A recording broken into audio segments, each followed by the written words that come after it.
Hello everyone, welcome to Study Tube. क्या हाल चाल, कैसे आप सभी। आशा करता हूं आप सभी अच्छे होंगे और स्वागत करता हूं मैं आप सभी का एक बार फिर से आपकी इस यूट्यूब चैनल पे। परमाणु संरचना का हम लोग पार्ट 2 कवर करने जा रहे हैं। इस पार्ट 2 के साथ हम लोग इस पूरे चैप्टर में कवर कर लेंगे 100 सवालों को। अगर आप ये 100 सवाल पूरे कर लेते हैं इस चैप्टर से, आपके एग्जाम में प्रश्न जब पूछा जाएगा तो आपसे नहीं छूटेगा अगर आपने अच्छे से इसको कवर कर लिया है तो। पूरी एनसीईआरटी आपकी रिवाइज हो जाती है इन 100 प्रश्नों के साथ, और एनसीईआरटी एग्जाम्पलर के क्वेश्चंस भी हम लोग कवर कर लेते हैं इन 100 प्रश्नों के साथ। तो अच्छे से अगर आप देख लेते हैं दोनों पार्ट्स को तो यहां से प्रश्न आपके एग्जाम में आएगा, इस चैप्टर से तो नहीं छूटेगा। आई होप आपने पार्ट 1 देख लिया होगा। पार्ट 1 में हम लोगों ने क्वेश्चन नंबर 50 तक कवर किया था। आज हम लोग 51 से स्टार्ट करेंगे। पहला सवाल है इस पार्ट 2 का, किसी परमाणु की सबसे बाहरी कक्षा में उपस्थित इलेक्ट्रॉन को क्या कहते हैं। देखो, एटम के भीतर जो बाहरी कक्षा होता है, जो बाह्यतम कोश होता है, उसे हम लोग बोलते हैं संयोजकता कोश। ये जो बाहरी कक्षा है इसे हम लोग संयोजकता कक्षा भी बोलते हैं, संयोजकता कोश भी बोलते हैं, है ना। संयोजकता कोश भी बोलते हैं, यानी कि वैलेंस शेल भी बोलते हैं, ठीक है, वैलेंस शेल भी बोलते हैं। और संयोजकता कोश में जो इलेक्ट्रॉन होते हैं उसे हम लोग बोलते हैं संयोजकता इलेक्ट्रॉन।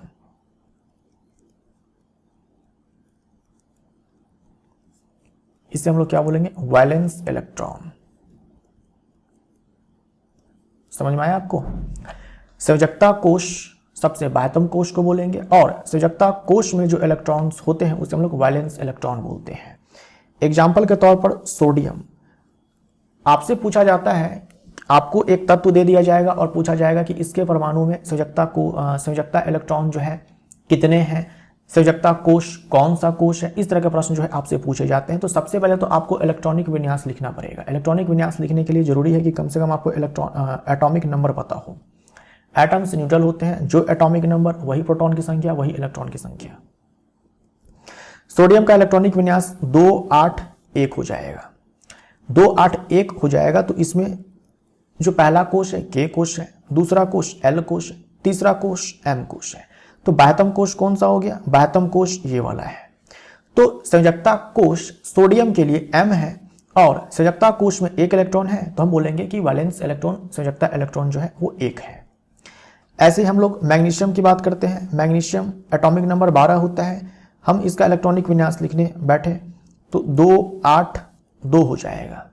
अब यहां पर देखो, ये के कोश एल कोश एम कोश, संयोजकता इलेक्ट्रॉन कितने हो गए, 2 हो गए। जो संयोजकता कोश है वो ये है, जो तीसरा कोश है ना, यानी कि जो एम कोश है। और संयोजकता इलेक्ट्रॉन कितने, 2। बाह्यतम कोश में जो इलेक्ट्रॉन होते हैं उसी को हम लोग संयोजकता इलेक्ट्रॉन कहते हैं। बी हमारा राइट आंसर हो जाएगा। बी हमारा राइट आंसर हो जाएगा। जैसे मान लो कि क्लोरीन ले लेते हैं हम। क्लोरीन का एटॉमिक नंबर 17 होता है, 2 8 7। यहां वैलेंस इलेक्ट्रॉन कितना, 7। ठीक, संयोजकता कोश कौन सा, एम कोश, तीसरा कोश। जैसे मान लो कि हम लिथियम ले लेते हैं। लिथियम का एटॉमिक नंबर 3 होता है, 2 ही कोश है, के कोश एल कोश। एल कोश इसका संयोजकता कोश है और संयोजकता इलेक्ट्रॉन कितना, 1।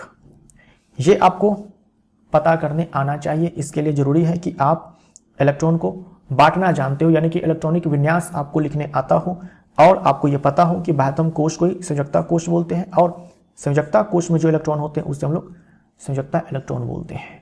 बी हमारा राइट आंसर हो जाएगा। बोरबरी स्कीम के अनुसार किसी परमाणु का बाह्यतम कक्ष अधिकतम कितने इलेक्ट्रॉन रख सकता है। पिछले वाले वीडियो में मैंने आपको बताया था कि बोरबरी स्कीम के अंदर 3 नियम है।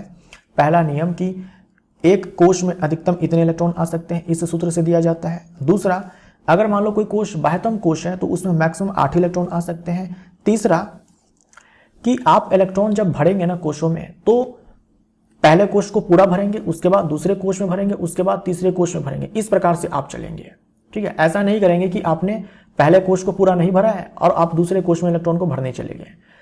एक एक कोश को पूरा भरते जाएंगे आगे की तरफ। के कोश को पूरा भरेंगे, तब एल कोश को पूरा भरेंगे, तब एम कोश को पूरा भरेंगे, इस प्रकार से, राइट। तो बाह्यतम कक्ष अधिकतम कितने इलेक्ट्रॉन रख सकता है, यानी जो संयोजकता कोश होगा उसमें मैक्सिमम कितने इलेक्ट्रॉन आ सकते हैं, तो 8 से ज्यादा नहीं आएंगे भाई, दूसरे वाले नियम के अनुसार। जिन तत्वों के परमाणुओं के बाह्यतम कक्ष पूर्ण रूप से 8 इलेक्ट्रॉन से भरे होते हैं वे कैसे होते हैं। देखो यहां देखा गया कि जिन तत्वों के परमाणुओं के बाह्यतम कोश में यानी संयोजकता कोश में 8 इलेक्ट्रॉन होते हैं, यानी कि संयोजकता इलेक्ट्रॉन 8 होते हैं, वो रासायनिक रूप से निष्क्रिय होते हैं, अक्रिय होते हैं, यानी वो रिएक्टिव नहीं होते हैं, उन्हें बॉन्ड बनाना दूसरे एटम के साथ पसंद नहीं है। किसके बारे में बात की जा रही है? जिन तत्वों के परमाणु के बाह्यतम कोश में 8 इलेक्ट्रॉन होते हैं। अच्छा, बाह्यतम कोश में अगर 8 इलेक्ट्रॉन है तो हम बोलते हैं कि ऑक्टेट है, हम ऑक्टेट बोलते हैं उसको। बाह्यतम कोश में 8 इलेक्ट्रॉन का होना ऑक्टेट कहलाता है। जैसे आर्गन की हम बात करते हैं यहां पर, ठीक है, आर्गन का एटॉमिक नंबर जो है 18 होता है, तो 2 8 8 इसका इलेक्ट्रॉनिक विन्यास हो गया KLM। तीसरा कोश M कोश है, ये बाह्यतम कोश है। बाह्यतम कोश में मैक्सिमम 8 इलेक्ट्रॉन आ सकते हैं, और देखो बाह्यतम कोश में 8 इलेक्ट्रॉन है। तो इस प्रकार के जो आपके तत्व होते हैं जिनके परमाणु के बाह्यतम कोश में 8 इलेक्ट्रॉन होते हैं, देखा यह गया कि वो अक्रिय होते हैं रासायनिक रूप से, यानी कि वो केमिकल बॉन्ड बनाना पसंद नहीं करते हैं, वो अपने जीवन में मस्त है, खुश है। जैसे हम नियोन की बात करते हैं, नियोन का एटॉमिक नंबर 10 होता है, 2,8, ये इसका इलेक्ट्रॉनिक विन्यास है। इस वाले केस में देखो ये K कोश L कोश, नियोन के लिए L कोश बाह्यतम कोश है। बाह्यतम कोश में मैक्सिमम 8 इलेक्ट्रॉन आ सकते हैं, और 8 ही इलेक्ट्रॉन है इसके बाह्यतम कोश में, इसके बाह्यतम कोश में 8 इलेक्ट्रॉन है। तो ये भी क्या है, अपने आप में निष्क्रिय है रासायनिक रूप से, ये भी अपने आप में निष्क्रिय है रासायनिक रूप से, ये आपको ध्यान में रखना है। हम बोलेंगे कि आर्गन का ऑक्टेट पूरा है, नियोन का ऑक्टेट पूरा है, क्योंकि बाह्यतम कोश में 8 इलेक्ट्रॉन है। तो जिन तत्वों के परमाणु का ऑक्टेट कंप्लीट होता है वो रासायनिक रूप से निष्क्रिय होता है। अच्छा, एक और तत्व है हीलियम। हीलियम के केस में देखा गया कि इसके बाह्यतम कोश में अगर हम इसका इलेक्ट्रॉनिक विन्यास लिखें तो क्या होगा, 2 बाह्यतम कोश भाई, एक ही कोश है K कोश, और उस कोश में 2 इलेक्ट्रॉन है। देखा गया कि हीलियम के बाह्यतम कोश में 2 इलेक्ट्रॉन है और ये रासायनिक रूप से निष्क्रिय है। हीलियम को छोड़ दो तो बाकी जो भी तत्व हैं जिनके बाह्यतम कोश में, जिनके परमाणु के बाह्यतम कोश में 8 इलेक्ट्रॉन होते हैं, बाकी जो भी तत्व हैं जो कि निष्क्रिय है रासायनिक रूप से, उनके बाह्यतम कोश में 8 इलेक्ट्रॉन होते हैं। हीलियम के केस में बाह्यतम कोश में 2 इलेक्ट्रॉन होते हैं, ये आपको ध्यान में रखना है।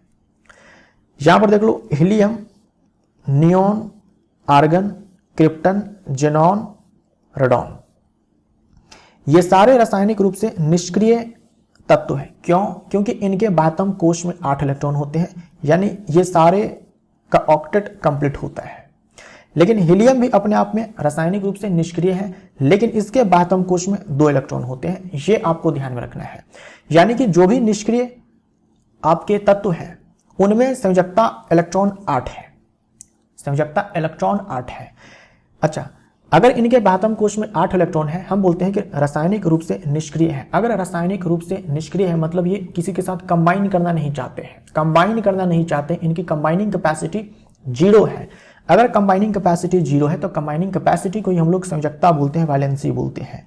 तो हम बोलेंगे इन सारे की संयोजकता जो है 0 है, यानी इन सारे की जो वैलेंसी है वो 0 है, ठीक है, क्योंकि इनकी कंबाइनिंग कैपेसिटी 0 है, क्योंकि ये रासायनिक रूप से निष्क्रिय है, क्योंकि इनका ऑक्टेट कंप्लीट है। हीलियम के केस में बोलेंगे इसका डुप्लेट कंप्लीट है।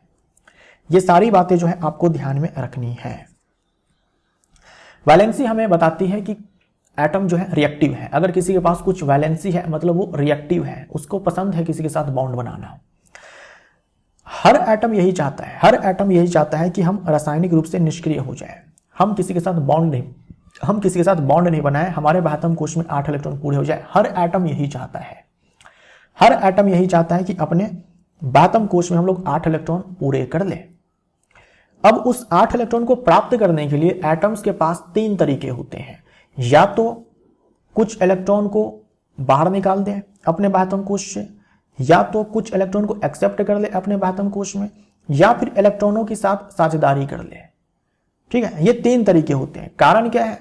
बाह्यतम कोश में 8 इलेक्ट्रॉन पूरे करने हैं, वो भी चाहते हैं। हर एटम यही चाहते हैं कि हम बाह्यतम कोश में 8 इलेक्ट्रॉन पूरे करके निष्क्रिय हो जाए, इसीलिए वो बॉन्ड बनाते हैं दूसरे एटम के साथ, इसीलिए वो दूसरे एटम के साथ बॉन्ड बनाते हैं। लेकिन जिनके बाह्यतम कोश में पहले से 8 इलेक्ट्रॉन है वो बॉन्ड बनाना पसंद नहीं करते हैं। इसीलिए आप देखते होंगे कि इन सारे तत्वों का जो कंपाउंड है वो आपको नहीं के बराबर देखने को मिलता है। परमाणु अपने बाह्यतम कक्ष को पूर्ण रूप से भरने के लिए किस प्रक्रिया को अपनाते हैं? 3 तरीके हैं। इलेक्ट्रॉन की साझेदारी करना, जैसा कि कार्बन के केस में होता है, इलेक्ट्रॉन को ग्रहण करना जो कि अधातु करते हैं यूजुअली, और इलेक्ट्रॉन का त्याग करना। ये त्याग करने का काम जो है यूजुअली धातुएं करती है ना, धातुएं करती है, और ग्रहण करने का काम जो है अधातुएं करती है ना, धातुएं करती है, मेटल्स, अधातुएं, नॉन मेटल्स। और कुछ आपके ऐसे अधातु होते हैं जो साझेदारी करते हैं, इसमें आप याद रख सकते हो जैसे कि कार्बन, ठीक है, जैसे कि कार्बन। तो उपरोक्त सभी सबका मैं एक एक एग्जांपल देता हूं। जैसे इलेक्ट्रॉन को त्यागना, फॉर एग्जांपल सोडियम का अगर हम इलेक्ट्रॉनिक विन्यास लिखते हैं तो 2 8 1 होता है। अब देखो इसके बाह्यतम कोश में 1 इलेक्ट्रॉन है, अगर ये 1 इलेक्ट्रॉन त्याग देता है, अगर 1 इलेक्ट्रॉन त्याग देता है तो इसका बाह्यतम कोश जो है तब ये दूसरा कोश हो जाएगा और इसके बाह्यतम कोश में 8 इलेक्ट्रॉन हो जाएंगे। अब ऑक्टेट को पूरा करने के लिए जितने इलेक्ट्रॉन को ग्रहण किया जाता है या फिर जितने इलेक्ट्रॉन का त्याग किया जाता है या फिर जितने इलेक्ट्रॉन के साथ साझेदारी की जाती है उसी को वैलेंसी बोलते हैं। सोडियम अपने बाह्यतम कोश में 8 इलेक्ट्रॉन पूरा करने के लिए इस 1 इलेक्ट्रॉन को त्यागेगा, क्योंकि 1 इलेक्ट्रॉन को त्यागेगा तो हम बोलेंगे कि जो वैलेंसी है सोडियम की, जो वैलेंसी है वो है 1, राइट। जैसे हम यहां पर बात करते हैं क्लोरीन की, क्लोरीन का एटॉमिक नंबर 17 है, इलेक्ट्रॉनिक विन्यास 2,8,7। अब देखो क्लोरीन के बाह्यतम कोश में ये तीसरा कोश जो है इसका बाह्यतम कोश है, 7 इलेक्ट्रॉन है, 1 इलेक्ट्रॉन इसको चाहिए 8 इलेक्ट्रॉन पूरा करने के लिए, तो ये बाहर से 1 इलेक्ट्रॉन को लेगा। तो क्लोरीन क्योंकि ऑक्टेट पूरा करने के लिए, बाह्यतम कोश में 8 इलेक्ट्रॉन पूरा करने के लिए 1 इलेक्ट्रॉन को एक्सेप्ट करेगा, तो हम क्लोरीन के लिए वैलेंसी कितना बताएंगे? 1 बताएंगे, ठीक है। ऐसे ही कार्बन की अगर हम बात करते हैं तो इसका इलेक्ट्रॉनिक विन्यास जो है 2,4 होता है, एटॉमिक नंबर 6 और इलेक्ट्रॉनिक विन्यास 2,4 हो जाएगा। अब देखो इसके बाह्यतम कोश में 4 इलेक्ट्रॉन पूरा करने के लिए जो है ये 4 अन्य इलेक्ट्रॉन के साथ साझेदारी करता है। जैसे मीथेन की हम बात करते हैं, है ना, मीथेन में देखो इस वाले बॉन्ड में 2 इलेक्ट्रॉन है, इस वाले बॉन्ड में 2 इलेक्ट्रॉन है, इस वाले बॉन्ड में 2 इलेक्ट्रॉन है, इस वाले बॉन्ड में 2 इलेक्ट्रॉन है, तो 2 4 6 8 इलेक्ट्रॉन हो गए ना, जिसमें से 4 इलेक्ट्रॉन तो कार्बन का है और बाकी के 4 इलेक्ट्रॉन इन चारों हाइड्रोजन को मिला करके है। तो साझेदारी होती है, क्योंकि 4 इलेक्ट्रॉन के साथ साझेदारी होगी तो यहां पर हम लोग कार्बन की वैलेंसी कितनी बताते हैं भाई? 4 बताते हैं, ठीक। तो वैलेंस इलेक्ट्रॉन और वैलेंसी में अंतर है। वैलेंस इलेक्ट्रॉन मतलब बाह्यतम कोश में जितने इलेक्ट्रॉन है, और वैलेंसी का मतलब ऑक्टेट पूरा करने के लिए जितने इलेक्ट्रॉन को ग्रहण किया जाता है, त्याग किया जाता है या फिर साझा किया जाता है, उसको हम लोग वैलेंसी बोलते हैं, उसको हम लोग वैलेंसी बोलते हैं। डी हमारा राइट आंसर हो जाएगा। हीलियम परमाणु के बाह्यतम कक्ष में कितने इलेक्ट्रॉन होते हैं? हीलियम परमाणु के बाह्यतम कक्ष में 2 इलेक्ट्रॉन होते हैं। याद रखिएगा हीलियम जो है अपने आप में एक निष्क्रिय तत्व है ना, निष्क्रिय तत्व है, इनर्ट एलिमेंट है। हम लोग हीलियम के साथ साथ बाकी जो भी इनर्ट एलिमेंट है सबकी वैलेंसी कितनी बताएंगे? 0 बताएंगे, क्योंकि ऑलरेडी इनका जो ऑक्टेट पूरा होता है, हीलियम के केस में डुप्लेट पूरा होता है, क्योंकि इनके बाह्यतम कोश में 2 इलेक्ट्रॉन होते हैं। 8 इलेक्ट्रॉन वाले सबसे बाहरी कक्ष को क्या कहा जाता है? अष्टक कहा जाता है, इंग्लिश में इसी को ऑक्टेट बोलते हैं। हाइड्रोजन, लिथियम, सोडियम की संयोजकता क्या होती है? हाइड्रोजन है, लिथियम है, सोडियम है, पोटेशियम है। इन सब के लिए याद रखेंगे आप, जो वैलेंस इलेक्ट्रॉन है, वैलेंस इलेक्ट्रॉन यानी कि संयोजकता इलेक्ट्रॉन, ये 1 है, और इन सारे की जो वैलेंसी है ये भी 1 है, क्योंकि इन सब के पास बाह्यतम कोश में जो है एक ही इलेक्ट्रॉन है। तो या तो डुप्लेट पूरा करने के लिए, हीलियम जैसा इलेक्ट्रॉनिक विन्यास प्राप्त करने के लिए जो कि लिथियम करता है, या फिर अपना ऑक्टेट पूरा करने के लिए 1 इलेक्ट्रॉन का त्याग किया जाएगा। तो यहां पर वैलेंसी हम लोग क्या बताएंगे? 1 बताएंगे, राइट। तो हमारा आंसर यहां पर 1 हो जाएगा। मैग्नीशियम और एल्यूमिनियम की संयोजकता क्रमशः क्या है? मैग्नीशियम एटॉमिक नंबर 12 है, इलेक्ट्रॉनिक विन्यास 2,82। अब देखो, बाह्यतम कोश में 8 इलेक्ट्रॉन पूरा करने के लिए, मान लो कि बाह्यतम कोश इसका तीसरा कोश है, 8 इलेक्ट्रॉन पूरा करने के लिए 6 इलेक्ट्रॉन इसको चाहिए। 6 इलेक्ट्रॉन कोई देगा नहीं और ना ही ये संभाल पाएगा। ये क्या कर सकता है कि ये जो 2 इलेक्ट्रॉन है इसका ये त्याग कर दे, तब इसका बाह्यतम कोश जो है ये दूसरा कोश हो जाएगा और इसके बाह्यतम कोश में 8 इलेक्ट्रॉन पूरे हो जाएंगे। तो यहां पर हम इसकी वैलेंसी जो है बताएंगे 2। एल्यूमिनियम की अगर बात करते हैं, एटॉमिक नंबर 13 है, इलेक्ट्रॉनिक विन्यास 283 हो जाएगा। यहां भी एल्यूमिनियम अपने बाह्यतम कोश से 3 इलेक्ट्रॉन को त्यागेगा, तो ये जो दूसरा कोश है इसका बाह्यतम कोश बनेगा और वैलेंसी हम लोग यहां पर कितना बताएंगे? 3 बताएंगे, क्योंकि 3 इलेक्ट्रॉन का यहां पर त्याग होगा। तो बेरिलियम है, मैग्नीशियम है, कैल्शियम है, इन सारे की वैलेंसी कितनी? इन सारे की वैलेंसी 2। ठीक है, एल्यूमिनियम के बारे में आप याद रखना, इसकी वैलेंसी जो है 3 होती है।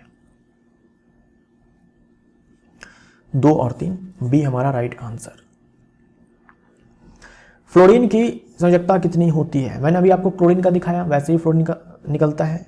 फ्लोरीन, क्लोरीन, ब्रोमीन, आयोडीन, इन सारे की जो वैलेंसी है ये 1 है। ठीक है, अगर आपसे वैलेंस इलेक्ट्रॉन पूछा जाता है, तो इन सारे के केस में आपको 7 मिलेगा। हमसे वैलेंसी की बात की गई तो 1 हम लोग टिक मारेंगे। फ्लोरीन के लिए अष्टक प्राप्त करने का सबसे आसान तरीका क्या है? तो चाहे फ्लोरीन हो चाहे क्लोरीन हो, एक इलेक्ट्रॉन को एक्सेप्ट किया जाएगा। फ्लोरीन का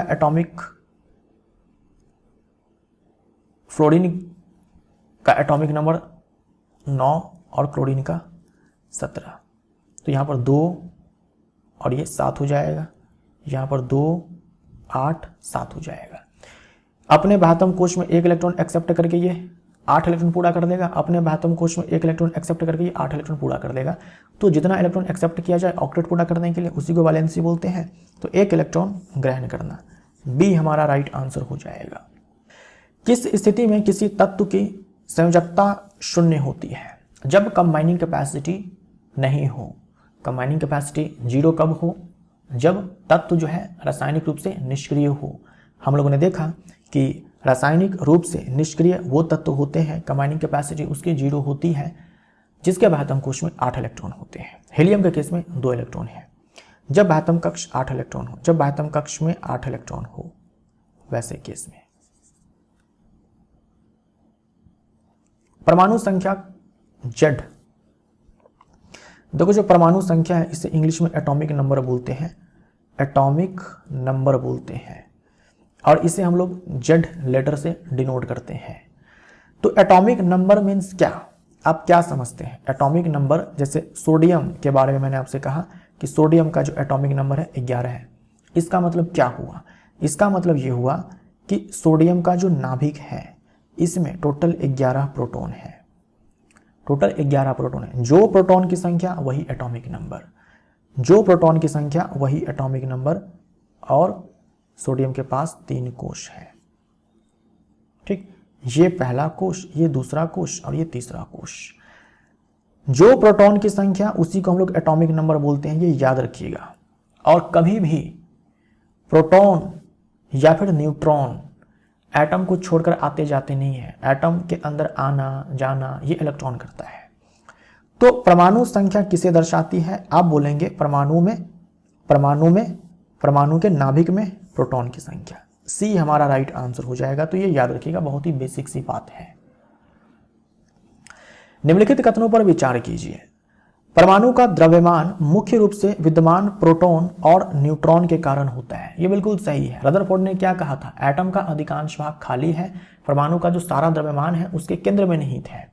अब केंद्र में क्यों निहित है? केंद्र में क्यों निहित है? हम लोगों ने देखा था कि जो प्रोटॉन का मास होता है लगभग न्यूट्रॉन का मास वही होता है और ये 1 यूनिफाइड के बराबर होता है। प्रोटॉन नाभिक में होता है, न्यूट्रॉन नाभिक में होता है। प्रोटॉन और न्यूट्रॉन दोनों ये नाभिक में होते हैं। हम लोगों ने देखा कि इलेक्ट्रॉन का मास हम लोग 0 मानकर चलते हैं।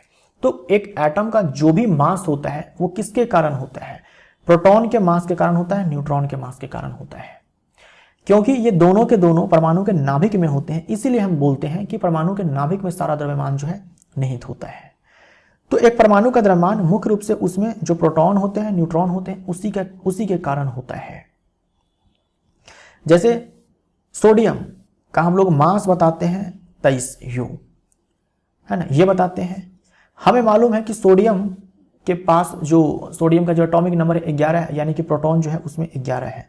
अगर 11 प्रोटॉन है तो 11 प्रोटॉन के कारण जो सोडियम परमाणु है उसका मास 11U हो जाएगा, यानी कि बाकी का जो 12U है द्रव्यमान, ये किसके कारण है? ये न्यूट्रॉन के कारण है। तो कितने न्यूट्रॉन होंगे? एक न्यूट्रॉन का द्रव्यमान 1U होता है, तो 12 न्यूट्रॉन का एक न्यूट्रॉन का द्रव्यमान 1U होता है, तो 12U कितने न्यूट्रॉन आएंगे इसमें टोटल 12 न्यूट्रॉन आएंगे। तो इस हिसाब से आप ये बता सकते हो कि इसमें 11 प्रोटॉन है और 12 न्यूट्रॉन है।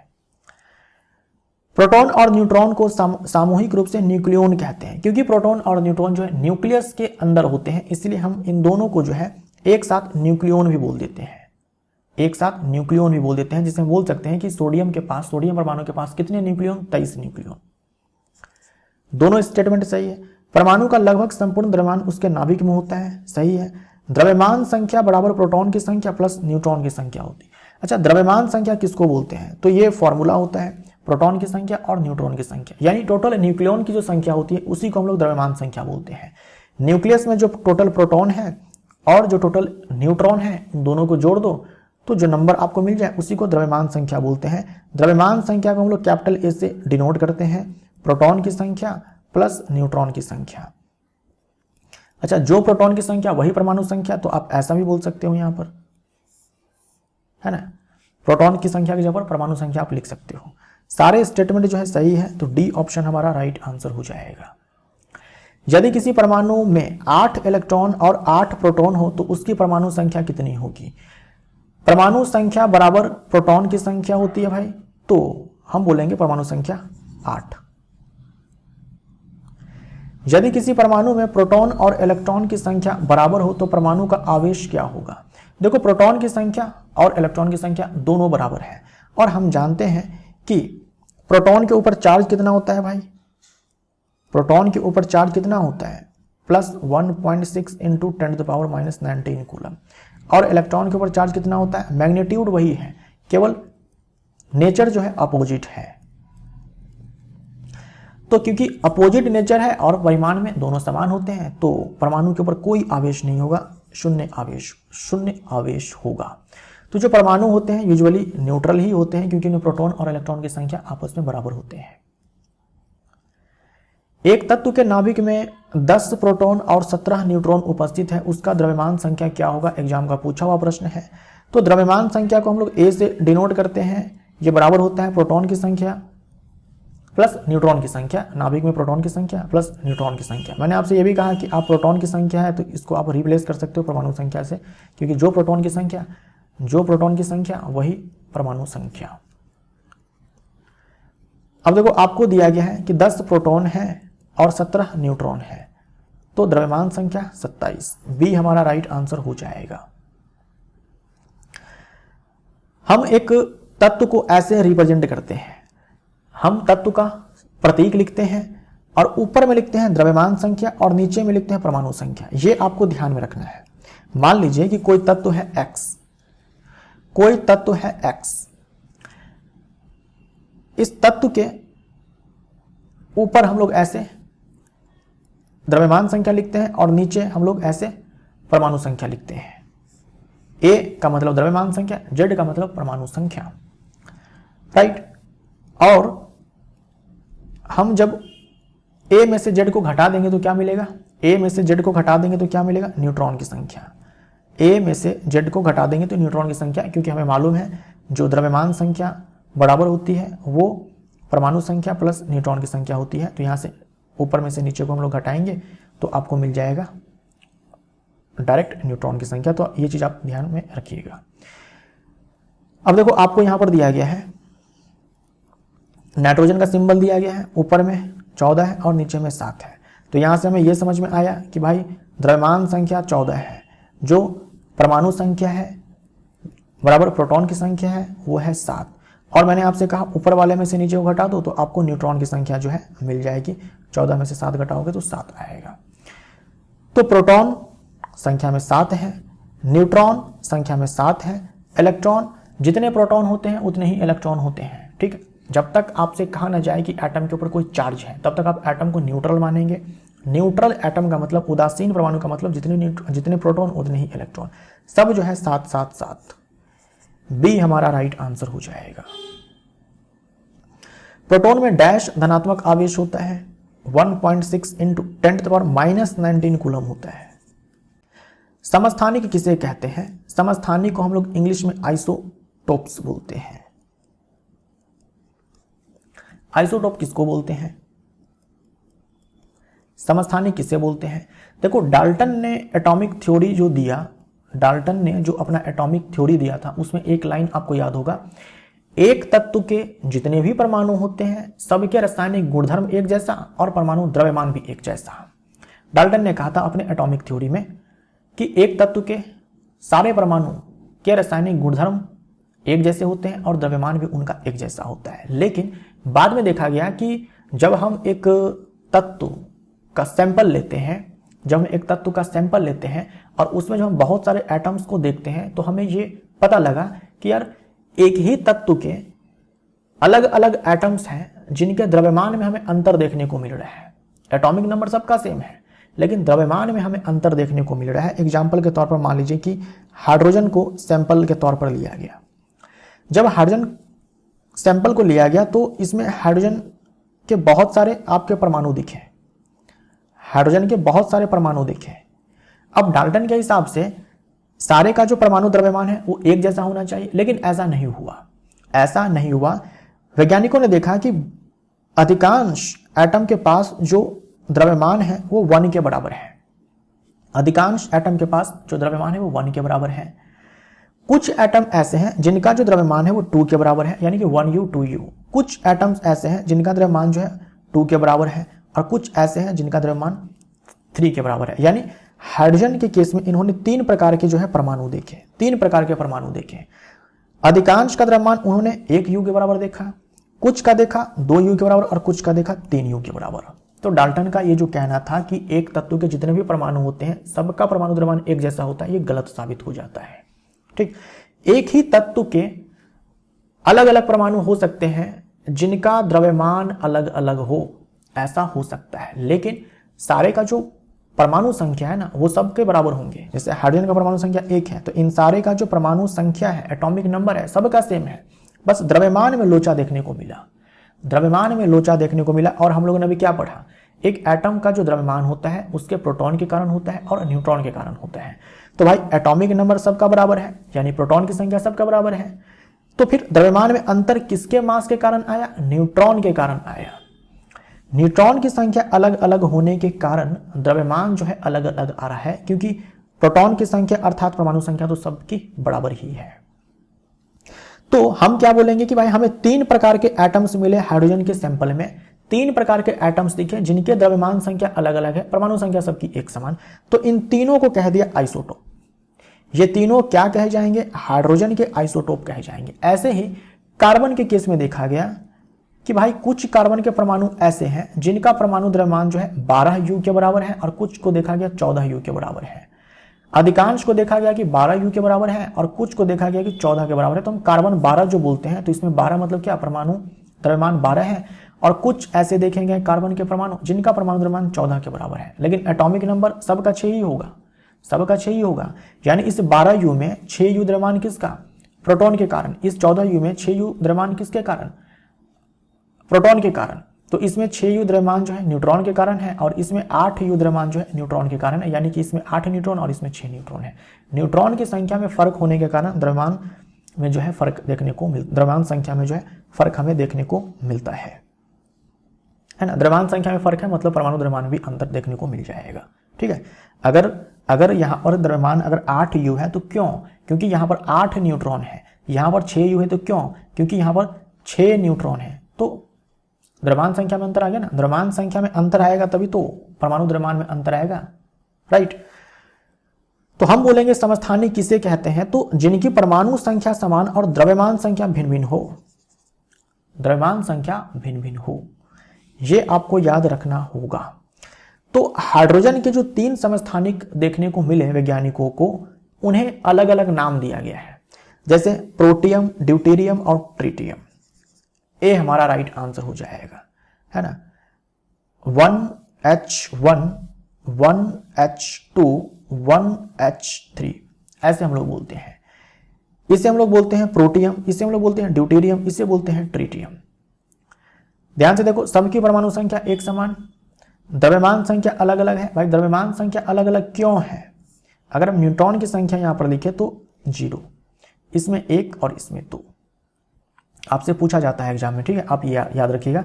हम जो हाइड्रोजन अपने डे टू डे लाइफ में बोलते हैं उसका मतलब प्रोटियम से होता है। भाई 99.99% जो है ये आपको हाइड्रोजन ही देखने को मिलते हैं, यानी कि ये प्रोटियम देखने को मिलता है। सबसे ज्यादा हाइड्रोजन, मान लो कि आपने हाइड्रोजन का सैंपल उठाया तो सबसे ज्यादा कौन सा परमाणु आपको देखने को मिलेगा? ये परमाणु आपको देखने को मिलेगा जिसका द्रव्यमान 1 U के बराबर है, यानी कि जिसका द्रव्यमान संख्या 1 के बराबर है, ठीक। कुछ आपको मिलेंगे ऐसे जिसका परमाणु द्रव्यमान 2 U के बराबर है और कुछ जिनका 3 U के बराबर है। ए हमारा राइट आंसर हो जाएगा। प्रोटियम, ड्यूटेरियम, ट्रिटियम किसके समस्थानिक है? हाइड्रोजन। समस्थानिक किसको बोलते हैं? जिनकी परमाणु संख्या समान, द्रव्यमान संख्या भिन्न भिन्न। ड्यूटेरियम की द्रव्यमान संख्या कितनी होती है? ड्यूटेरियम की द्रव्यमान संख्या 2U, 2। द्रव्यमान संख्या बोले तो U नहीं लगाना है, द्रव्यमान संख्या बोले तो U नहीं लगाना है। द्रव्यमान संख्या तो सीधा सा मतलब होता है प्रोटॉन की संख्या प्लस न्यूट्रॉन की संख्या, है ना। तो प्रोटॉन की संख्या 1, न्यूट्रॉन की संख्या 1, तो द्रव्यमान संख्या 2, और इसका द्रव्यमान 2U के बराबर हो जाएगा, ठीक। तो द्रव्यमान पूछे तो 2U बोलेंगे, द्रव्यमान संख्या बोलेंगे तो U हटा देंगे। अब देखो, साधारण जल और भारी जल के अणु भार में कितना अंतर है? साधारण जल का जो मॉलिक्यूलर मास होता है वो 18 होता है, और देखो ये भारी जल है, भारी जल है, इसका द्रव्यमान आप कैसे निकालेंगे? टोटल संख्या ड्यूटेरियम परमाणु की 2 है, और एक ड्यूटेरियम एटम का जो एटॉमिक मास होगा वो 2 के बराबर हो जाएगा। तो यहाँ पर 2 लिखेंगे, और ऑक्सीजन का हम लोग जानते हैं कि 16 के बराबर होता है, इसको हम लोग जोड़ेंगे तो ये 20 के बराबर आएगा। तो याद रखिएगा, भारी जल का जो भार होता है वो 20 U के बराबर होता है, और जो हम जल सिंपली बोलते हैं, जिसको हम लोग साधारण जल बोलते हैं, उसका 18 U होता है।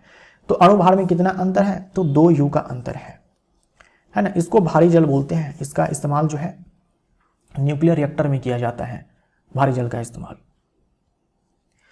कार्बन के 2 समस्थानिक कौन से हैं? मैंने जस्ट आपको बताया, कार्बन 12 और कार्बन 14। कुछ कार्बन के सैंपल को जब लिया जाता है तो अधिकांश कार्बन के वो परमाणु मिलते हैं जिनका द्रव्यमान 12 U के बराबर होता है, और कुछ मिलते हैं जिनका द्रव्यमान 14 U के बराबर होता है। क्लोरीन के समस्थानिक कौन से हैं? तो क्लोरीन 35 और क्लोरीन 37। क्लोरीन के कुछ परमाणु ऐसे मिलते हैं जिनका द्रव्यमान 35 U के बराबर होता है, और कुछ ऐसे मिलते हैं जिनका द्रव्यमान 37 U के बराबर होता है। आई होप आपको समस्थानिक वाला कॉन्सेप्ट जो है समझ में आ गया होगा। निम्न कथनों पर विचार कीजिए। समस्थानिकों की परमाणु संख्या समान होती है, बिल्कुल सही है। समस्थानिकों की द्रव्यमान संख्या समान होती है, गलत हो जाएगा, है ना। परमाणु संख्या समान होती है, द्रव्यमान संख्या समान नहीं होती, तो केवल एक सही है, केवल एक सही है। निम्नलिखित कथनों पर विचार कीजिए। किसी तत्व का प्रत्येक समस्थानिक शुद्ध पदार्थ होता है, बिल्कुल सही है। जितने भी समस्थानिक हैं, भाई एक आपने तत्व लिया, उसका कुछ सैंपल लिया, उसमें आपको अलग अलग प्रकार के जो है एटम्स दिखे जिनका द्रव्यमान अलग अलग है, उन्हें समस्थानिका, वो सारे शुद्ध पदार्थ कहे जाते हैं। समस्थानिकों के रासायनिक गुण समान होते हैं, बिल्कुल सही है। समस्थानिकों के रासायनिक गुण जो है बिल्कुल समान होते हैं, क्योंकि इनमें प्रोटॉन की संख्या, इलेक्ट्रॉन की संख्या एक समान होती है। समस्थानिकों के भौतिक गुण समान होते हैं, गलत हो जाएगा। देखो, जो समस्थानिक होते हैं उनके जो रासायनिक गुण होते हैं वो समान होते हैं, क्योंकि प्रोटॉन की संख्या एक समान होती है। भौतिक गुण अलग अलग होते हैं क्योंकि द्रव्यमान संख्या अलग अलग होती है ना, या फिर परमाणु द्रव्यमान अलग अलग होती है। तो 1 और 2, केवल 1 और 2 सही है। ए हमारा राइट आंसर हो जाएगा।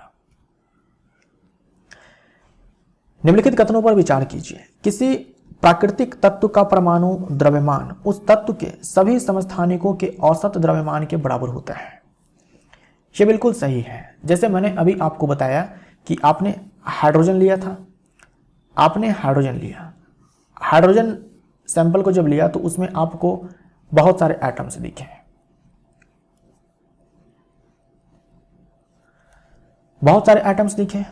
अधिकांश हाइड्रोजन के परमाणु का द्रव्यमान आपने 1 U के बराबर बताया कि अधिकांश हाइड्रोजन परमाणु का जो द्रव्यमान है वो 1 U के बराबर है। कुछ का आपने देखा कि 2 U के बराबर है और कुछ का देखा आपने कि 3 U के बराबर है। अब आपसे पूछा जाए कि हाइड्रोजन का परमाणु द्रव्यमान आप क्या बताएंगे, क्योंकि यहां पर तो 3 प्रकार के परमाणु दिखे हैं। अधिकांश का द्रव्यमान 1 U के बराबर, कुछ का 2 U के बराबर और कुछ का 3 U के बराबर। आप हाइड्रोजन का परमाणु द्रव्यमान क्या बताएंगे? ये वाला बताएंगे, ये वाला बताएंगे, ये वाला बताएंगे, क्या बताएंगे आप?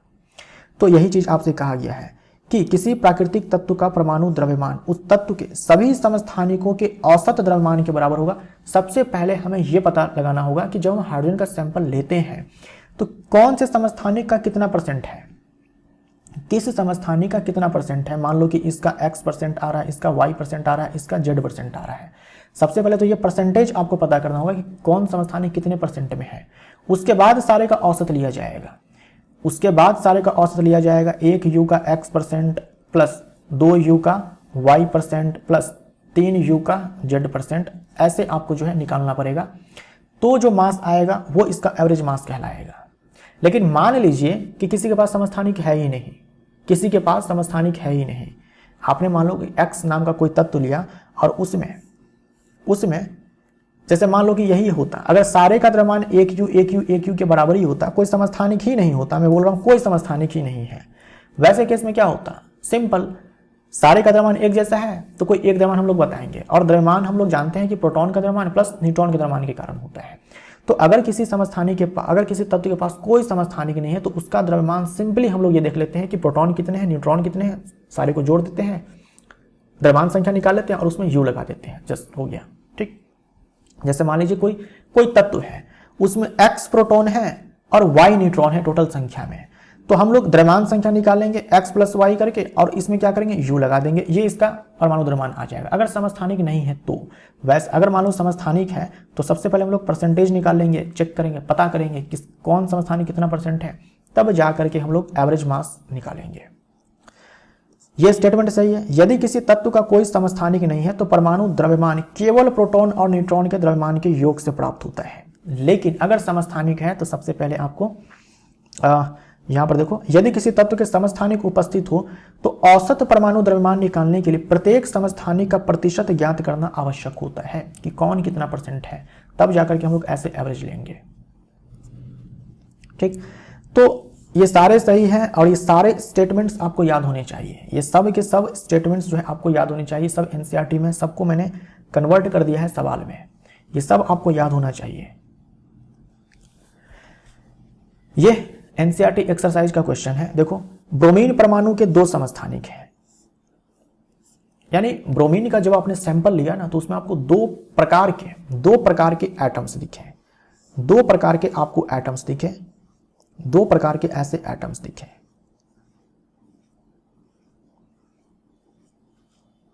राइट, कुछ आपको ब्रोमीन के ऐसे परमाणु दिखे जिसका द्रव्यमान 79 U के बराबर है, 79 U, 79 U, 79 U, 79 U। कुछ आपको देखने को मिले जिसका द्रव्यमान 81 U के बराबर, 81 U, 81 U, 81 U, 81 U, 81 U। आप बोलेंगे सर ये तो द्रव्यमान संख्या है ना, द्रव्यमान थोड़ी ना है। लेकिन हम जानते हैं ना द्रव्यमान संख्या क्या होता है, प्रोटॉन की संख्या प्लस न्यूट्रॉन की संख्या। और इन दोनों का द्रव्यमान, प्रोटॉन का द्रव्यमान और न्यूट्रॉन का द्रव्यमान, ये 1 U के बराबर होता है। ठीक है, तो इन दोनों को जोड़ देंगे, 1 U से मल्टीप्लाई कर देंगे तो द्रव्यमान आ जाएगा, तो इसी में U लगा तो द्रव्यमान आ जाएगा। राइट, तो हमें इतना तो समझ में आया कि भाई अगर हम ब्रोमीन का परमाणु द्रव्यमान निकालना चाहते हैं तो हमें क्या करना होगा, समस्थानिकों का परसेंटेज निकालना होगा और उसका एवरेज लेना पड़ेगा कि कौन कितना परसेंट में मौजूद है। तो हमें मालूम चला कि जिसका द्रव्यमान 79 U है वो 49.7% है और जिसका द्रव्यमान 81 U है वो 50.3% है। तो कैसे निकालेंगे, 79 इंटू में 49.7% प्लस 81 इंटू में 50.3%, बस ये एटॉमिक मास इसका आ जाएगा। यानी कि 79 गुने में 49.7 बटे में 100 प्लस 81 गुने में 50.3 बटे में 100। इसको जब आप सॉल्व करेंगे तो 79.9 U आएगा। बी हमारा राइट आंसर आ जाएगा। देखो कभी भी जो है जो द्रव्यमान है वो फ्रैक्शन में नहीं आता। ये फ्रैक्शन में आने का कारण क्या है? क्योंकि हमने एवरेज मास लिया है। क्योंकि प्रोटॉन की संख्या प्लस न्यूट्रॉन की संख्या, प्रोटॉन की संख्या न्यूट्रॉन की संख्या जोड़ेंगे तो कभी भी फ्रैक्शन में वैल्यू नहीं आएगा, है ना। हम दोनों को जोड़ेंगे, है ना, और उसमें हम लोग U लगा देंगे, 1U से मल्टीप्लाई कर देंगे तो वो फ्रैक्शन में नहीं आएगा। फ्रैक्शन में आ रहा है, इसका मतलब क्या हुआ? फ्रैक्शन में आ रहा है क्योंकि हमने यहाँ पर एवरेज लिया है, इसीलिए फ्रैक्शन में आया। इसका मतलब ये नहीं है कि न्यूट्रॉन की संख्या प्रोटॉन की संख्या जोड़ेंगे तो फ्रैक्शन में आएगा। फ्रैक्शन में आ ही नहीं सकता, है ना। तो 79.9 ये इसका एवरेज एटॉमिक मास जो है निकल करके आएगा। आप इसको सॉल्व करके देखिए, इतना ही आंसर आएगा। ठीक है, 79.9 आंसर आएगा। एक तत्व X का परमाणु द्रव्यमान 16.2 U है। यदि इसके समस्थानिक ये दोनों हैं तो इनका प्रतिशत अनुपात क्या होगा? यह भी NCERT अभ्यास का प्रश्न है। देखो कोई तत्व है X, इस तत्व का जब सैंपल उठाया तो दो तरह के परमाणु देखने को मिले। दो तरह के परमाणु देखने को मिले, यानी कि दो समस्थानिक देखने को मिले।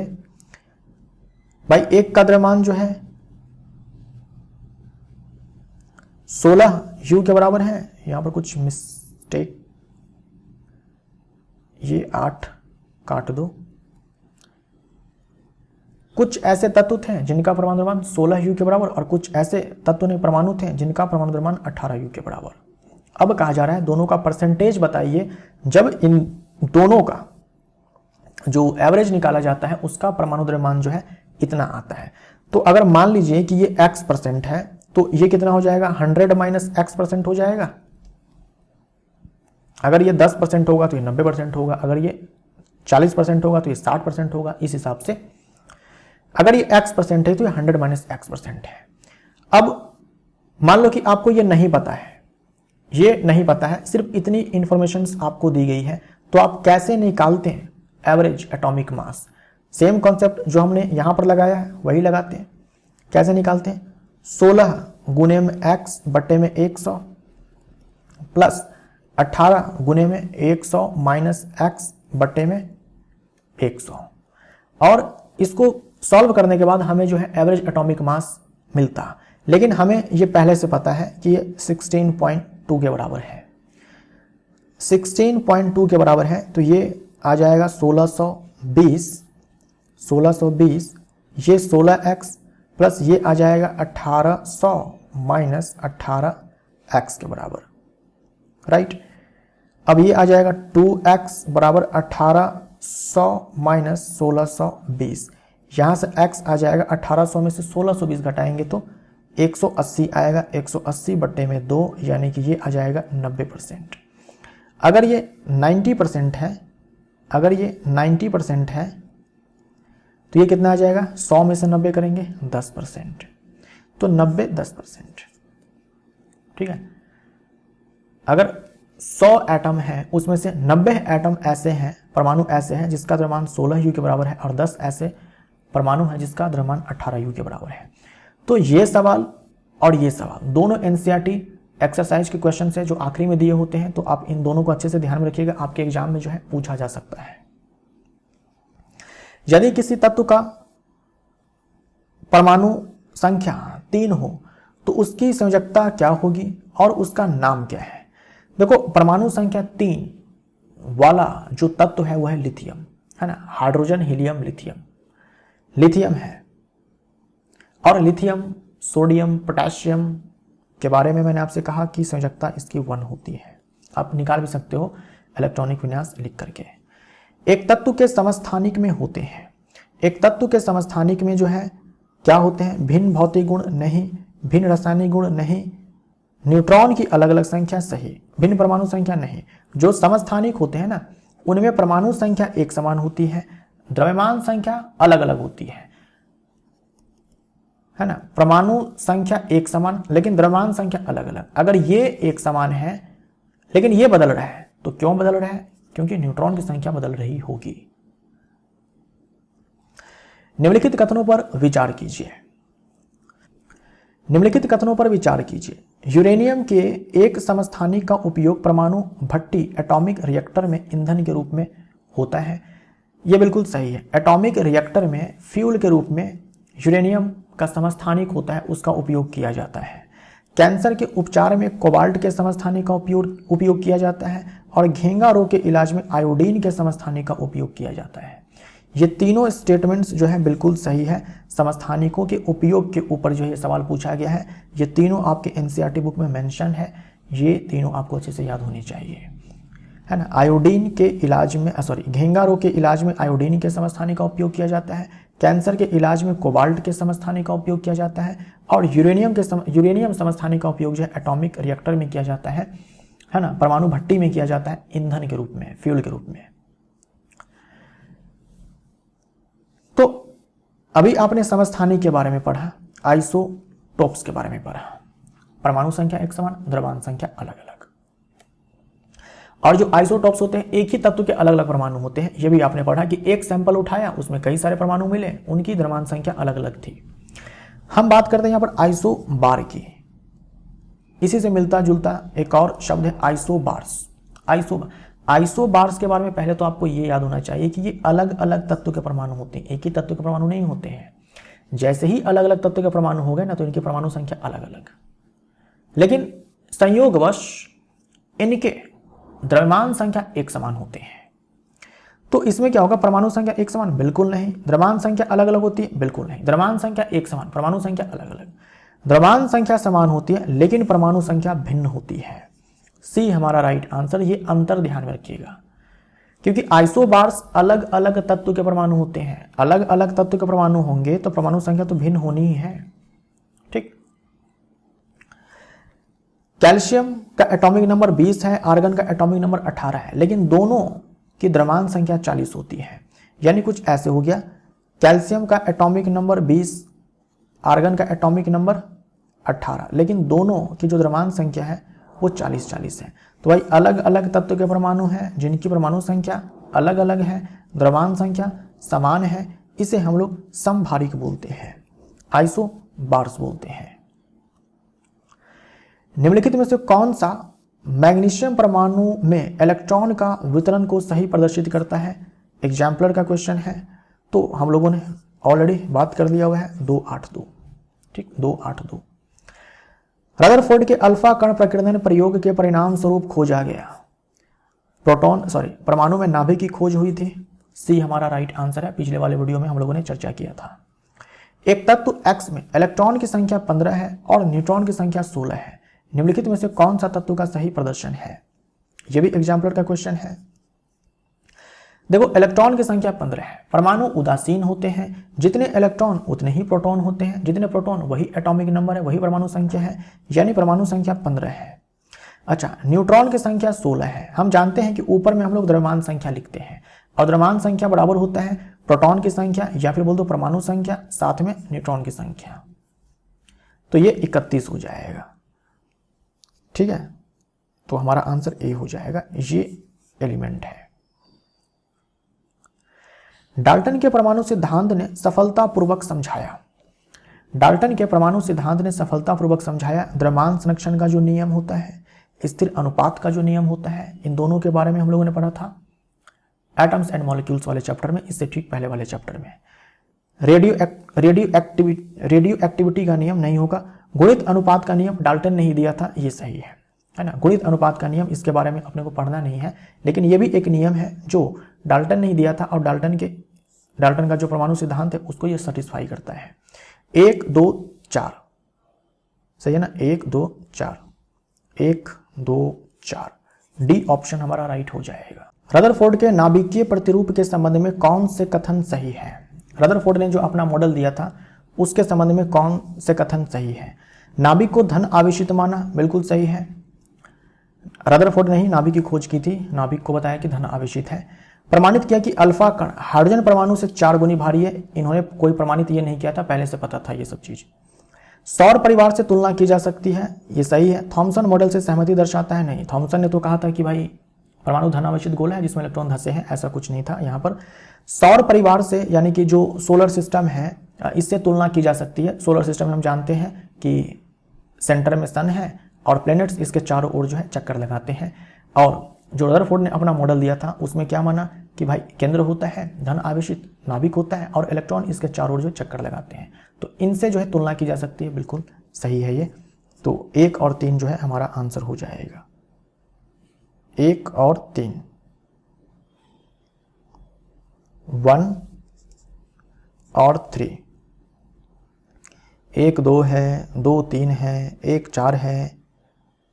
तो चलो हम क्या करते हैं ना कि इसको 1 कर देते हैं या फिर इसको 3 कर देते हैं, इसको 3 कर देते हैं। सही आंसर जो है ये 1 और 3 है, ये करेक्ट आंसर। अगर हम इसको 3 कर देते हैं तो आंसर हमारा ए हो जाएगा। ठीक, ये करेक्ट है। एक तत्व के लिए निम्नलिखित में से कौन सा विकल्प सही है? परमाणु संख्या बराबर प्रोटॉन की संख्या प्लस इलेक्ट्रॉन की संख्या, गलत है। द्रव्यमान संख्या बराबर प्रोटॉन की संख्या प्लस न्यूट्रॉन की संख्या, सही है। परमाणु द्रव्यमान बराबर प्रोटॉन की संख्या, परमाणु संख्या बराबर प्रोटॉन की संख्या इलेक्ट्रॉन की संख्या। अच्छा यहां पर देखो आप, तो जो ऑप्शन 1 है और 4 है ये दोनों तो सेम ही है, ये दोनों तो सेम ही है। तो यहां पर मिस्टेक है, यहां पर मिस्टेक है।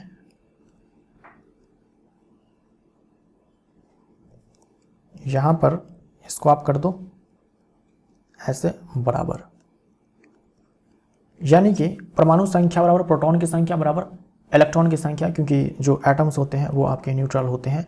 तो ये सही, उसके बाद ये सही। 1 और 2 ऑप्शन ए हमारा राइट आंसर हो जाएगा। ठीक, यहां पर इक्वल आएगा, ये भी गलत हो जाएगा। थॉमसन के परमाणु मॉडल हेतु निम्नलिखित में से कौन से कथन सत्य है? यह परमाणु में परमाणु द्रव्यमान को समान रूप से वितरित मानता है। यह परमाणु में परमाणु द्रव्यमान को समान रूप से वितरित मानता है, ये स्टेटमेंट सही है। जबकि रदरफोर्ड ने कहा कि परमाणु का जो द्रव्यमान है वो केंद्र में है सबसे ज्यादा, बाकी का पूरा परमाणु जो है लगभग खाली है। परमाणु में धनात्मक समान रूप से वितरित माना गया है। परमाणु में धनात्मक यानी कि धन आवेश, धनात्मक नहीं, धन आवेश समान रूप से वितरित माना गया है, सही है। उन्होंने पूरा एटम को ही क्या माना था? धन आवेशित माना था। जबकि रदरफोर्ड ने जो मॉडल दिया उसमें कहा कि केवल केंद्र जो है वो धन आवेशित है। जबकि थॉमसन ने जो अपना मॉडल दिया था उसमें पूरा एटम को ही धन आवेशित माना था, जिसमें इलेक्ट्रॉन जो है धंसे थे। धन आवेशित गोले में इलेक्ट्रॉन का वितरण समान रूप से होता है, सही है। परमाणु के अस्थायित्व के लिए इलेक्ट्रॉन परस्पर एक दूसरे को आकर्षित करते हैं, ऐसा नहीं है। इलेक्ट्रॉन परस्पर एक दूसरे को आकर्षित करते हैं, इलेक्ट्रॉन आकर्षित करते हैं, ऐसा कुछ इन्होंने नहीं कहा था। 1 2 3 हमारा सही ऑप्शन हो जाएगा। ए हमारा राइट आंसर, ए हमारा राइट आंसर। तो आप अंतर जो है पता कर सकते हो। भाई थॉमसन ने कहा कि परमाणु द्रव्यमान समान रूप से वितरित है, रदरफोर्ड ने कहा कि केंद्र में निहित है। इन्होंने कहा कि धन आवेश जो है समान रूप से वितरित है, जबकि रदरफोर्ड ने कहा कि केंद्र में निहित है। केंद्र जो है, केवल केंद्र जो है धन आवेशित है। इन्होंने कहा धन आवेशित गोले में इलेक्ट्रॉन का वितरण होता है, जबकि उन्होंने कहा, रदरफोर्ड ने क्या कहा कि अधिकांश एटम जो है खाली है, इलेक्ट्रॉन जो है नाभिक के चारों ओर चक्कर लगाते हैं, ठीक वैसे जैसे सन के चारों ओर जो है प्लैनेट्स चक्कर लगाते हैं। रदरफोर्ड के अल्फा कण प्रकीर्णन प्रयोग ने दर्शाया कि इलेक्ट्रॉन ऋण आवेशित होते हैं, नहीं। नाभिक में परमाणु का द्रव्यमान और धन आवेश केंद्रित रहता है, सही है। नाभिक में न्यूट्रॉन होते हैं, परमाणु का अधिकांश स्थान रिक्त होता है ना। ये न्यूट्रॉन की खोज बाद में होती है।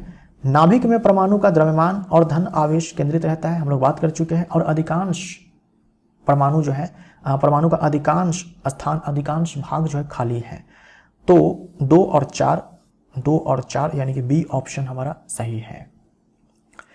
एक तत्व के आयन पर 3 धन आवेश है। परमाणु की द्रव्यमान संख्या 27 है और न्यूट्रॉन की संख्या 14 है। आयन में कितने इलेक्ट्रॉन उपस्थित होंगे?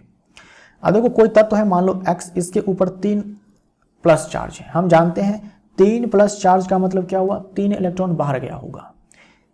ये तत्व x है, इसने 3 इलेक्ट्रॉन को खोया, इसने 3 इलेक्ट्रॉन को खोया, तब इसके ऊपर 3 प्लस चार्ज आया। कितने इलेक्ट्रॉन उपस्थित है? अगर मान लो ये एटम न्यूट्रल होता, इलेक्ट्रॉन को नहीं खोता, वैसे केस में अभी आपने देखा कि परमाणु संख्या बराबर प्रोटॉन की संख्या बराबर इलेक्ट्रॉन की संख्या, वैसे केस में होता है। तो हमें मालूम है कि द्रव्यमान संख्या जो है वो बराबर होता है परमाणु संख्या प्लस न्यूट्रॉन की संख्या। द्रव्यमान संख्या 27 है, परमाणु संख्या निकाल लेंगे और न्यूट्रॉन की संख्या जो है 14 है, तो यहां से Z आ जाएगा 13 और यही प्रोटॉन की संख्या बराबर 13। तो अगर एटम न्यूट्रल होता तो इसमें इलेक्ट्रॉन भी 13 ही होते हैं, है ना। परमाणु संख्या बराबर प्रोटॉन की संख्या बराबर इलेक्ट्रॉन की संख्या बराबर 13। कब? जब एटम न्यूट्रल होता तब अब क्या हुआ है, 3 इलेक्ट्रॉन बाहर निकल गए हैं, तो अब इसके पास टोटल कितने इलेक्ट्रॉन्स? 10 इलेक्ट्रॉन्स। भाई पहले 13 इलेक्ट्रॉन्स थे जब एटम न्यूट्रल था, जब 3 इलेक्ट्रॉन खो दिया तो बचे 10 इलेक्ट्रॉन। बी हमारा आंसर। एथिल एथेनोएट के एक नमूने में 2 ऑक्सीजन परमाणुओं में इलेक्ट्रॉन की संख्या समान है। 2 ऑक्सीजन परमाणु है जिसमें इलेक्ट्रॉन की संख्या समान है, परंतु न्यूट्रॉन की संख्या भिन्न भिन्न है। इसके लिए निम्नलिखित में से कौन सा कारण है? देखो, इलेक्ट्रॉन की संख्या समान है, 2 हमें परमाणु देखने को मिले ऑक्सीजन के जिसमें इलेक्ट्रॉन की संख्या समान है, लेकिन न्यूट्रॉन की संख्या भिन्न भिन्न है। अगर इलेक्ट्रॉन की संख्या समान है मतलब कि प्रोटॉन की संख्या समान है, परमाणु संख्या समान है, लेकिन न्यूट्रॉन की संख्या भिन्न भिन्न है, तो ऐसा आइसोटोप्स में होता है। दोनों ऑक्सीजन परमाणु समस्थानिक है, संभारिक नहीं समस्थानिक है। सी हमारा राइट आंसर हो जाएगा। इलेक्ट्रॉन की संख्या समान है मतलब कि परमाणु संख्या समान है, लेकिन न्यूट्रॉन की संख्या भिन्न है, जिसके कारण द्रव्यमान संख्या भिन्न भिन्न हो जाएगी। यानी कि दोनों ऑक्सीजन परमाणु जो है समस्थानिक है। एक संयोजकता वाले तत्व होते हैं। ये क्या हो सकते हैं? ये धातु भी हो सकते हैं, अधातु भी हो सकते हैं। जैसे कि फ्लोरीन है, क्लोरीन है, बाई वैलेंसी कितनी? 1। इसके साथ ही हाइड्रोजन है, लिथियम है, सोडियम है, पोटेशियम है, इन सारे की वैलेंसी 1। ये दोनों क्या है? ये तीनों क्या है? अधातु है। ये तीनों क्या है? धातु है। तो ये धातु भी हो सकते हैं, अधातु भी हो सकते हैं। परमाणु का प्रथम मॉडल देने वाले का नाम है। देखो, सबसे पहले जे थॉमसन ने मॉडल दिया था, पहले स्थान पर ये आएंगे। दूसरे स्थान पर आएंगे रदरफोर्ड, इन्होंने दिया था। और तीसरे स्थान पर आएंगे नील्स बोर, इन्होंने दिया था। ठीक, तो परमाणु का प्रथम मॉडल देने वाले का नाम जो है जे थॉमसन है, इन्होंने इलेक्ट्रॉन की खोज की थी। आपसे ये भी पूछा जा सकता है कि परमाणु मॉडल जो अलग अलग वैज्ञानिकों ने दिया था उनका क्रम क्या है। तो सबसे पहले आते हैं जे थॉमसन, उसके बाद आते हैं रदरफोर्ड, उसके बाद आते हैं नील्स बोर। 3 प्रोटॉन और 4 न्यूट्रॉन युक्त परमाणु की संयोजकता होगी। तो संयोजकता निकालने के लिए आपको पता होना चाहिए कि एटम में इलेक्ट्रॉन्स कितने हैं। तो एक परमाणु जो है उदासीन होता है, उसमें जितने प्रोटॉन होते हैं उतने ही इलेक्ट्रॉन होते हैं। यानी कि यहाँ पर जो तत्व है वो लिथियम है ना, लिथियम है। लिथियम का जो एटॉमिक नंबर है वो 3 हो जाएगा और यहाँ पर द्रव्यमान संख्या जो है 3 + 4 जो है 7 हो जाएगा। तो इसका इलेक्ट्रॉनिक विन्यास 2 1 हो जाएगा। संयोजकता कितनी है भाई? 1 है। 1 इलेक्ट्रॉन का त्याग करेगा तब ये डुप्लेट पूरा करेगा, अपने K कोश में 2 इलेक्ट्रॉन पूरा करेगा, हीलियम जैसा इलेक्ट्रॉनिक विन्यास प्राप्त करेगा। तो 1 हमारा यहाँ पर राइट आंसर हो जाएगा। एल्यूमिनियम के एक परमाणु में इलेक्ट्रॉन का वितरण होता है। एल्यूमिनियम का एटॉमिक नंबर जो है वो 13 होता है। एटॉमिक नंबर 13 होता है। इलेक्ट्रॉनिक विन्यास इसका 2 8 3 हो जाएगा। 2 8 3। वैलेंसी कितनी? 3। वैलेंस इलेक्ट्रॉन भी 3, वैलेंसी भी 3। निम्नलिखित में से कौन सा कथन सर्वदा सही है? हमेशा सही है। एक परमाणु में इलेक्ट्रॉन और प्रोटॉन की संख्या समान होती है, बिल्कुल सही है, तभी उदासीन होता है परमाणु। हमेशा सही है, तो ए हमारा राइट आंसर हो जाएगा। कोई एक ही सही होगा तो ए हमारा राइट आंसर। एक परमाणु में इलेक्ट्रॉन और न्यूट्रॉन की संख्या समान होती है, गलत हो जाएगा। एक परमाणु में प्रोटॉन और न्यूट्रॉन की संख्या समान होती है, गलत हो जाएगा। एक परमाणु में इलेक्ट्रॉन, प्रोटॉन और न्यूट्रॉन की संख्या समान होती है, गलत हो जाएगा। हमेशा इलेक्ट्रॉन और प्रोटॉन की संख्या समान होती है। परमाणु में देखो ये चीज हो सकता है, इलेक्ट्रॉन, प्रोटॉन, न्यूट्रॉन सबकी संख्या समान हो, ये चीज हो भी सकता है, नहीं भी हो सकता है, लेकिन ये तो पक्का है, ये तो होनी ही है। परमाणु मॉडलों का समय के साथ सुधार होता रहा। निम्नलिखित परमाणु मॉडलों को उनके कालक्रम अनुसार व्यवस्थित कीजिए। तो अभी मैंने आपसे कहा सबसे पहले आते हैं थॉमसन साहब, उसके बाद आते हैं रदरफोर्ड साहब, उसके बाद आते हैं नील्स बोर साहब, राइट। तो सबसे पहले आते हैं थॉमसन, 2 आएगा, पहले आएगा 2 उसके बाद आएगा 1 और उसके बाद आएगा 3, 2 1 3, 2 1 3, सी हमारा राइट आंसर। तो दोस्तों परमाणु संरचना चैप्टर का रिवीजन जो है यहाँ पर आपका कंप्लीट होता है इस पार्ट 2 के साथ। वीडियो अगर आपको अच्छा लगा हो तो वीडियो को लाइक जरूर करें।